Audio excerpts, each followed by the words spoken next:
Today my topic is force and laws of motion. First one, definition of force. Force is a push or pull of an object that can change its velocity and direction. Second one, types of forces. There are two types of forces. First one, contact force, and second one, non-contact force. In contact force, it can be divided into three types: normal force, frictional force, and muscular force. In non-contact force, it can be also divided into three types: gravitational force, electrostatic force, and magnetic force.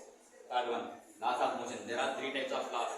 First one, an object in a state of rest or in motion in a straight line until the external force is applied on it. For example, any object is in rest or in motion. The unbalanced force is unnecessary for that object, but we can forcefully apply the force to push that object.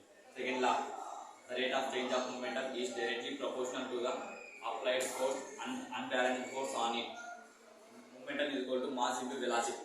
Third law of motion. For every action, there is an opposite reaction. For example, take a ball and throw it on the wall. The ball will return with the same force. This is the example for third law of motion.